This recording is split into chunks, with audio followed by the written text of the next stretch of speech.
Hey there guys, welcome to Dino's Vault once again, and today I give you the first look video of the all new stunning KTM Duke 250.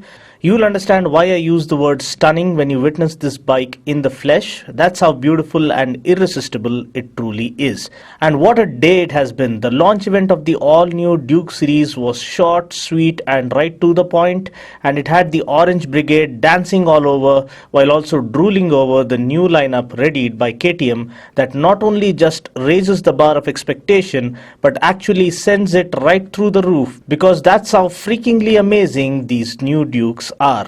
Be it the equipment they have on offer, be it the power, the performance, the looks, or even the state-of-the-art electronics, this is again a whole new chapter unfolding here in the Indian motorcycling scene. They did just the same thing when they first set foot here back in 2012.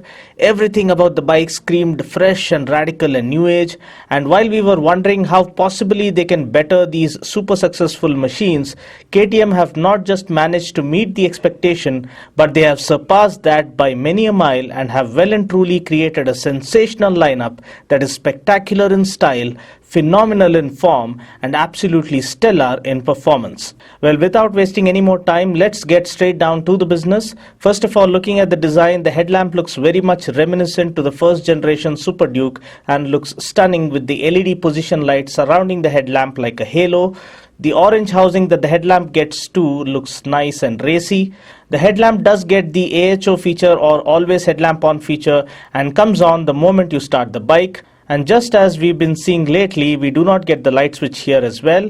We do, however, get the low beam and high beam control switch.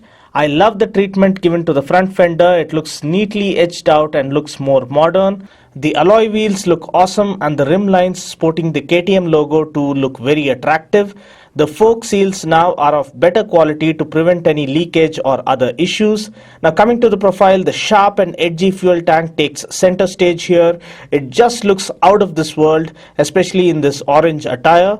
Also, the tank is sculpted appropriately to slot your knees in and grip the tank perfectly. The graphics and fonts used are absolutely spot on to take the sporty appeal to a whole new level.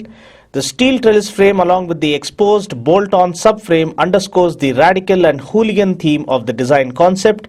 The side-mounted exhaust looks very neat and perfectly complements the rest of the design. The all-new LED tail lamp looks absolutely gorgeous in this new layout. As you can see here, it looks sinister, haunting and stunning all at the same time. The seats are all new and are of much better quality now. The textured seat with the company and brand logos engraved in it looks very special. The steel tank with the extended tank cowls looks super cool. The black handlebar looks of better quality, and so do the hand grips. The UI of the instrument panel looks similar to the one found on the previous generation Dukes. It does tell us to turn on the kill switch now, and also tells us the real-time fuel consumption. Apart from this, the readouts include the speedometer, tachometer, odometer, trip meters, clock, fuel gauge, gear position indicator, etc.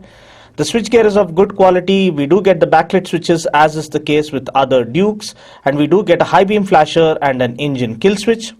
Now coming to the engine specs, powering the new Duke 250 is a 4-stroke single-cylinder liquid-cooled 249cc engine that puts out a max power of 30 PS at 9000 RPM and a max torque of 24 Newton meters at 7500 RPM. Now this comes mated to a 6-speed gearbox. The bike weighs just 161 kgs wet, and as a result, the bike boasts of best-in-class power-to-weight ratio of 186 PS per ton, which is better than that of the CBR 250R, the Mahindra Mojo, the upcoming BMW G310R, and even the newly launched Yamaha FZ25. The engine with dual overhead camshafts promises punchy acceleration and adequate amount of torque. Also, the balancer shaft promises to offer a smooth and vibration-free ride. Just like the Super Duke 1290, the 4 valves in the cylinder head of the Duke 250 and the DOHC setup offers better reliability and longevity despite the engine's high power output. Now looking at what special the bike has on offer and what kind of equipment it brings along, first up we have its design inspiration coming straight from the first generation Super Duke 1290 that makes it look really intense, sexy and radical.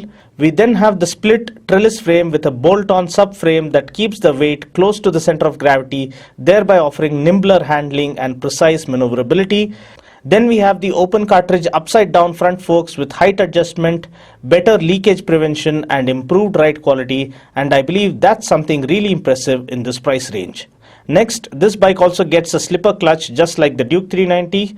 The PASC or Power Assist slipper clutch pretty much ensures faster downshifts without locking up the rear wheel.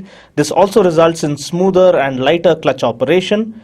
We then have KTM's signature die-cast aluminium swing arm that is designed and produced according to the same standards as that of the Duke 690R. This promises excellent torsional stiffness and superb tracking stability. Then we have the side-mounted exhaust that gets an aluminium absorption silencer which keeps the weight down and also results in a bass-heavy exhaust note. The larger steel fuel tank with a capacity of 13.5 liters results in much better tank range and would really come in handy for those who would prefer to tour on this bike.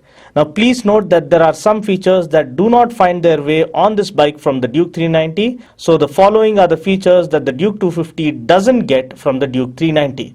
First of all, this bike doesn't get ride-by-wire throttle.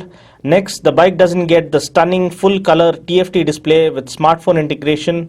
Also, this bike doesn't get the stunning LED headlamp that the 390 gets. Now, please note that there is no ABS on offer even as an option on this bike, which is slightly disappointing. Finally, the Duke 250 doesn't get the Metzeler tires that the Duke 390 gets. Instead, this bike gets the same MRF Rev Z tires, and we do get the fat 150 section rear tire that promises to offer superior road grip. Looking at the brakes, we do get a 300mm front disc and a 230mm rear disc, and I can tell you how effective these brakes are only after I get to ride this bike. The Indian site has not yet been updated with the rest of the specs like seat height, ground clearance, etc. So I will update that in the comment section below once the info is officially made available. Also, this bike comes in a white color scheme as you can see in this picture, and I'll feature the white color variant as well for you guys as soon as possible.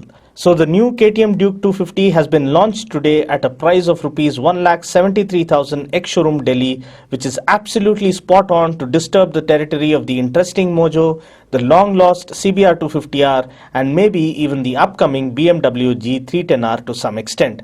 To know more about the actual on-road price of this bike here in Hyderabad and the booking details as well as the delivery details, please feel free to call the numbers appearing on the screen currently. Now looks like KTM want to completely decimate the competition even before they hit the market, because their onslaught with this all new lineup of Dukes and RCs seems really intense and unforgiving. Well, that's pretty much it for now. I just hope you found this video useful. Until next time, this is Dino saying ciao. Take care, God bless and ride safe.